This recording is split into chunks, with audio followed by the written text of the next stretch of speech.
Is the David Stone era over at Oklahoma? And yeah, I'm not so sure. What's up, kinfolk? It's RJ Young. I am not on a step mill.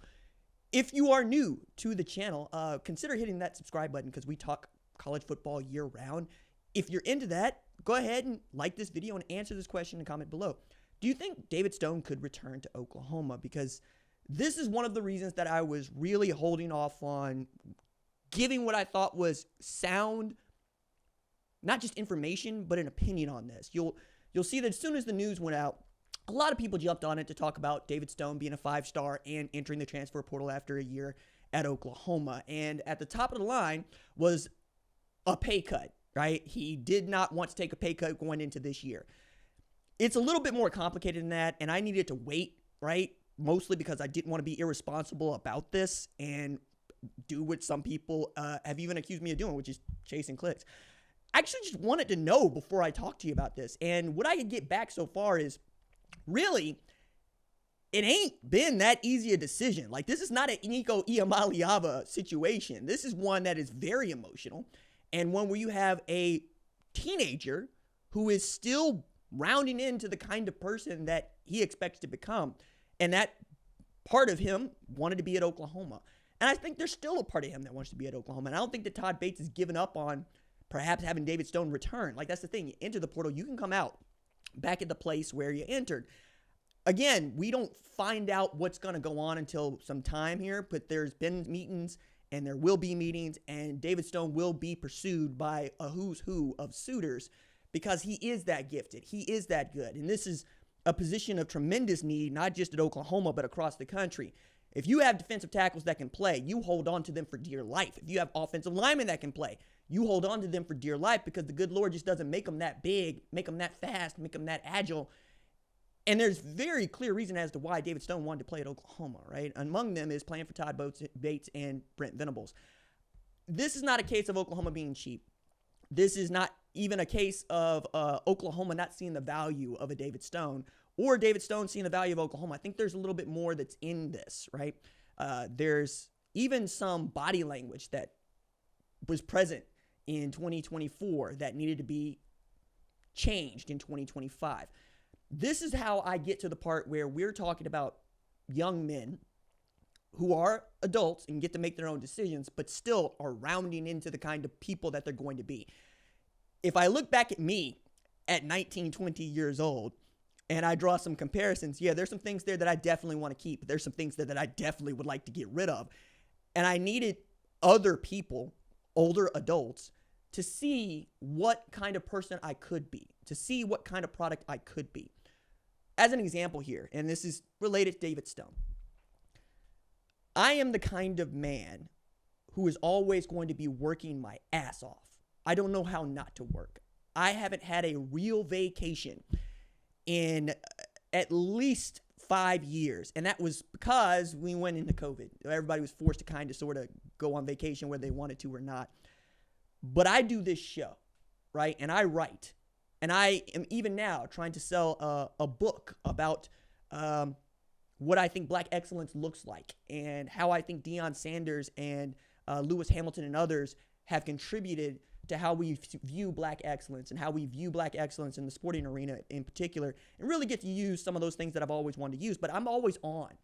And if I have a coach, an editor, a mentor who doesn't see my, let's call it passion, energy, willingness to reform and adapt and continue to try to find what my final form might look like, I'm going to flounder. I am a strong personality, right? I have a tendency to, as my best friend Ron would say, RJ, in like arguments, you slap box with closed fists. Like, you come strong and you come with facts, and it's really difficult for people to go head up with you on any subject that you feel like you know something about. And it's always interesting when you ask questions because you're asking questions that A, we all want to know the answers to, and B, you've thought through. And that's not to pat myself on the back. It is to say that I'm an acquired taste, dog. There are people that have come around to this channel that when they first see me can't stand me. They think that everything I'm doing is against their being. But they keep coming back for one reason or another. I'm usually talking about a subject or doing a segment they care about, so they want to know the information. But inside of there, every now and again, I get someone who might say in the comments, I see who you are. Like, I'm glad I came back to this because there is something abrasive about how I get down. And there's something abrasive about how David Stone could get down. But you got to see the kind of man he could be. You got to see the kind of player he could be. And I'm not in that spot that I was in 2017 or even 2018 for that matter, where things don't go wrong, don't go right for Oklahoma, and I'm going to make a segment going, this is crap and I hate this. I still think that Oklahoma's got a ways to go. And I don't look at it as trading Jaden Ott for David Stone like some idiots do. I believe that there's so much more going on here all the time, even more so now than there was 2017, 2018. Think about it this way. You've got a new general manager in Jim Nagy who is looking at your books and also looking at your personnel. You've got the House versus NCAA settlement that has been delayed, but it's going to get done. You're going to get $20.5 million to spend on your athletic department. You expect 13, 14 of that to go to the football program. And you're going to have guys that can enter the portal at any time. And some who are going to be mercenaries, and some who want to be paid their basic value and market worth, and some that just wear out their welcome or it's just not clicking for one reason or another. There's so many moving parts to this, and one of the things that we've been able to lean on for college football is the thought that guys want to play for a school as opposed to they want to play for a coach or they want to play for a dollar amount. That's not always been the case, but even more so now, right? Where you graduate is not necessarily important to these players anymore. And I get it, especially when you can make generational money given time. Like, I don't agree with Cam Newton when he says Nico Iamaleava getting, that extra $2 million in generational wealth. I'm going, if you can throw it all in a retirement plan, it is, because by the time you get to retirement, you have nothing to worry about ever. Now, in as far as what you're doing to build your career and the kind of quarterback you're going, you probably made a bad business decision there, right? I think that David Stone really would like a reason to come back to Oklahoma. And what that reason is, I don't even pretend to tell you to know. But I can tell you that it's a lot more complicated than it has been first perceived to be. And there's still some things that need to get moved out here.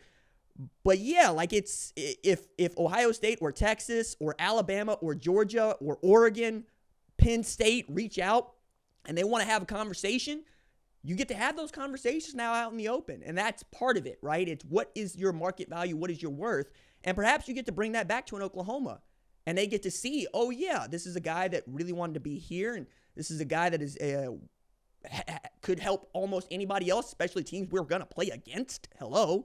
I mean, you lose Kenneth Grant and Mason Graham at Michigan. Michigan's going to play at Oklahoma this year. Wouldn't you like to have David Stone on your defensive line for either of those teams, right?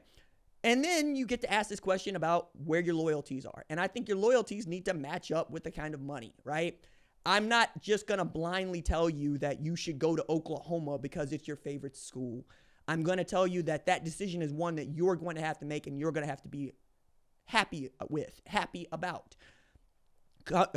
Coaches can get involved. Parents do more than anybody else, and parents are mostly undefeated when it comes to these things. But goodness me, man, I am really, really interested in finding out just what goes on here. And again, I don't necessarily think that it's over between Oklahoma and David Stone. I do believe that, you don't enter the portal without reasoning for entering the portal. But I would ask you, if you can, give it to Friday, right? We'll know something by Friday because the portal closes then. We'll know something. So he'll be at Oklahoma or he won't be, but I wanted to do this today as opposed to like 20 hours ago when everybody else was losing their mind and being stupid about what I think is an important and complicated decision.